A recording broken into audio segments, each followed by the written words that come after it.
어릴 때 제 기억에는 늘 저울이 있습니다.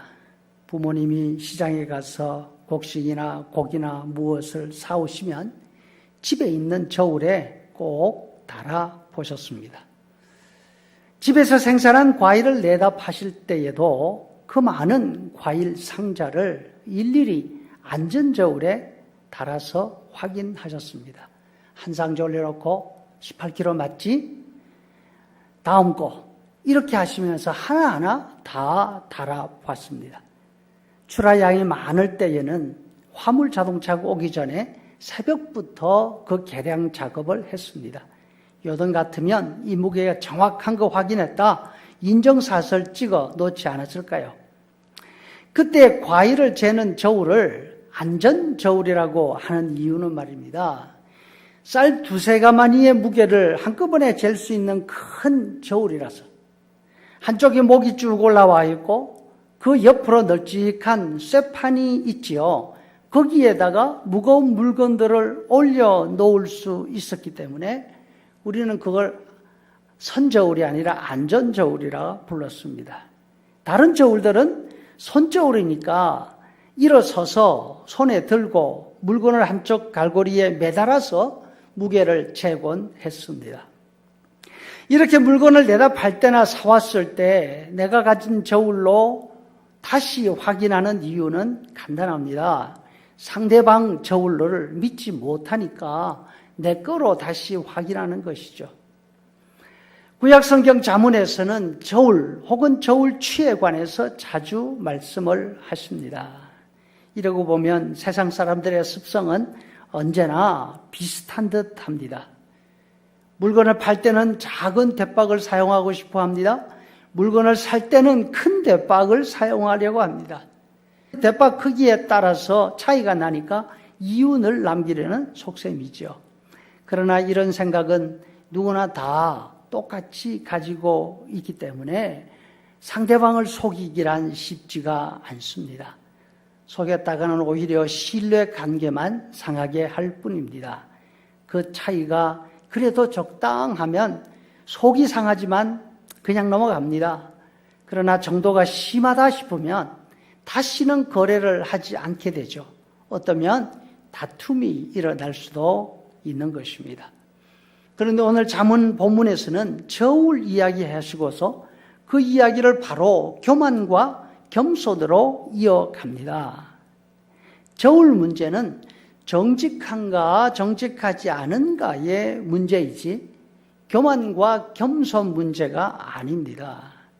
여기에서 교만과 겸손 문제를 저울과 함께 이야기하시는 이유는 사람의 마음, 사람의 성품을 다루는 기준, 그 저울을 이야기하고 있는 것입니다. 시장에서 사고 파는 물건들에 대한 저울은 우리가 눈으로 보면 그 기준이 맞는지 틀리는지 알 수가 있습니다. 기준에 잘 맞는 저울이라면 이 사람이 달아봐도 같은 무게가 나오고 저 사람이 달아봐도 같은 무게가 나오기 때문에 그렇습니다.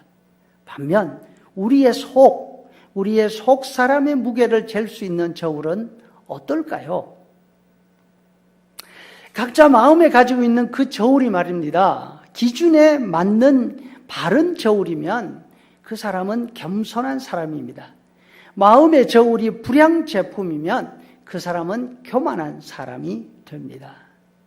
그런데 마음에 있는 이 저울은 상황에 따라서 저울추가 커지기도 하고 작아지기도 하고 대박이 커지기도 하고 작아지기도 합니다. 그런데 이것이 아주 자동적으로 바뀝니다. 자신의 약점을 잴 때는 저울추가 갑자기 커집니다. 상대방의 약점을 잴 때는 상대적으로 자신의 약점의 무게가 줄어들게 되는 것이죠. 자신의 장점을 잴 때는 상대적으로 작은 대박을 사용하게 됩니다.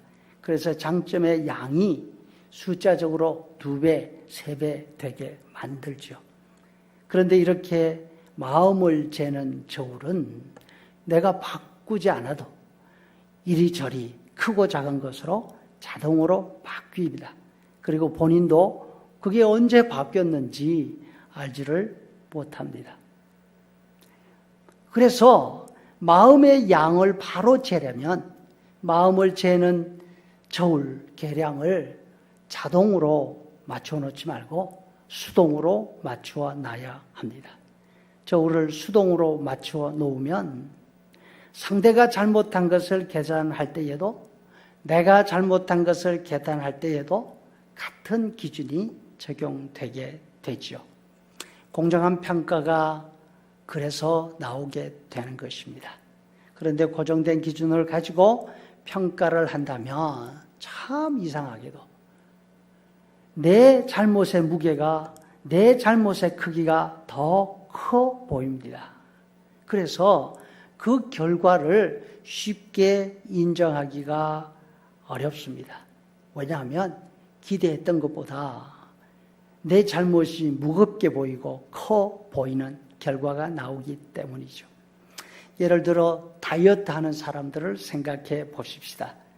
다이어트 하는 사람들이 체중계에 올라갈 때마다 자신이 기대하는 수치가 있습니다. 그 수치보다 저울 숫자가 더 나오면 어떤 생각이 들죠?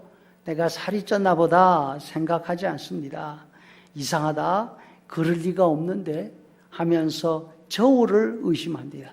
저울을 두들겨 보기도 하고 뒤집어 보기도 하고 그 다음에 다시 저울에 올랐습니다. 이런 과정을 여러 번 반복하고 난 뒤에야 자신의 무게를 인정하게 됩니다. 그리고서 돌아봅니다. 내가 뭘 먹었지?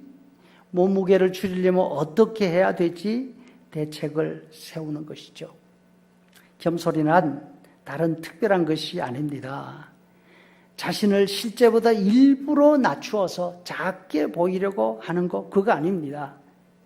자신의 실제 현상, 실제 실력, 실제 사정을 그대로 받아들이고 인정하는 것이 겸손입니다. 다시 말해서 다른 사람에게 적용하는 기준을 나한테도 적용하고 난 다음에 거기에서 나오는 결과를 인정하는 것, 그것이 겸손입니다. 다시 말해서 겸손은 현재 상태의 현실을 인정하는 것입니다.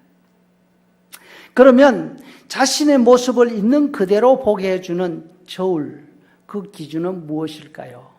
내가 세우는 기준은 언제나 나한테 유리하게 맞추게 되는 것이죠. 우리 자신을 있는 그대로 보게 해주는 거울은 우리가 잘 알고 있듯이 바로 성경 말씀입니다. 바울 사도가 고백합니다. 율법에 비추어 보지 않았다면 나는 죄가 무엇인지 알지 못하였을 것입니다. 율법에 탐내지 말아라 하지 않았더라면 나는 탐심이 무엇인지 알지 못하였을 것입니다. 로마서 7장 7절에서 말씀하고 있습니다. 하나님의 말씀을 알지 못하면 내가 부리는 욕심은 원대한 꿈이 됩니다. 다른 사람의 꿈은 미련한 욕심으로 보이게 됩니다. 그러나 성경 말씀이 우리 속에 있는 구석구석을 비추어 주시면서 상대 속에 있는 똑같은 것이 내 속에 있다는 사실을 깨닫게 해 주십니다. 그제서야 바울 사도처럼 고백하게 됩니다. 나는 내 속에 곧 내 육신 속에 선한 것이 깃들여 있지 않다는 것을 압니다. 나는 선을 행하려고 하는데 그러한 나에게 악이 붙어 있다는 것입니다.